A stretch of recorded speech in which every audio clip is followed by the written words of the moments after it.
சித்திரையே அடி சித்திரையே என் நித்திர போயிருச்சே உன் பாடா படுத்தும் பார்வை என்ன பைத்தியமாக்கிருச்சு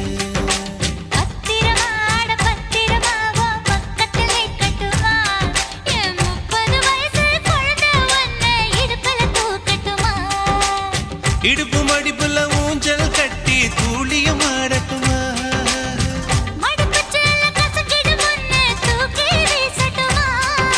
நியாயமா இது நியாயமா பதில் சொல்லடி செல்லம்